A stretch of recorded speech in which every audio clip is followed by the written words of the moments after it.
Yeah. So talking about the spine, talking about disc herniations, in plain English, can you describe for the audience, perhaps don't know what a herniation is, but Yeah, also what is osteoarthritis? yeah, And do either of them necessarily mean that you will have back pain? yeah. Really good question. Tell me something to make this explanation. Does that, if I hold up there, can you see that? Yeah. Okay, so what we've got here is a segment. There's a vertebra, one above, one below, and a disc in the middle. So you can see that I'm trying to hold that as level as possible. You can imagine that there's a spine here that needs to be straight. So if we turn it this way, here we have the facet joints, articulation, okay? And we have the nerve root right here between each disc.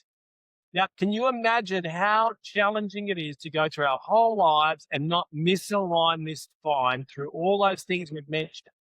Impacts, sporting impacts, falls, poor posture, poor work practices, etc. So what I compare this to is like the wheels of a car. Those traumas and influences are like holes and bumps in the road. So therefore, it's very difficult to maintain the wheels of our car aligned, right? All right. Now, if the wheel's misaligned, we have a tire.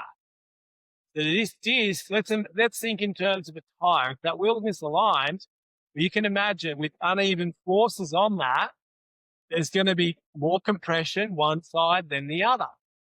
So what happens is, because the disc is around 60 to 80% water, with time, we get a dehydration of the disc, right? That means that water is leaving the disc due to uneven forces. Now, once again, when I explain this to people on an MRI, they've never had this explained by anyone, but it's basic. It's literally, hey, we just have to ask the right question. Why is it happening? So if I turn it like this, then we can see, okay, this is nice and healthy. These are the annular fibers around the disc, and they're all nice and intact.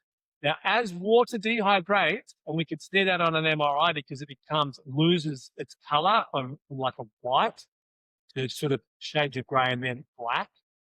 This is what we get. We get these annular fibers weakening. So I'm just going to put the normal one down now. We're going to get these fibers weakening. As they weaken, their ability to contain the nucleus is challenged. If the load continues, this is the whole thing about posture, the whole thing about not correcting it when we should, or only dealing with pain, well, this will continue, right? We can already see that this phase one of degeneration has lost this height, yeah? But look at this. Remember those nerve roots? Look at one here compared to the other one. There's slightly less room here.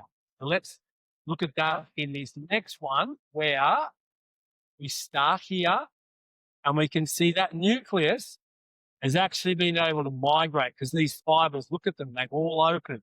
When I say open, they're ruptured. It's like a ligament, ruptured. And that's allowed migration of the nucleus. So what a lot of people don't understand is that you can have a protrusion or a disc hernia that's asymptomatic, like you mentioned before, Leigh, simply because it's not interfering with the transfer of messages from the brain to the body, okay, the neurological system.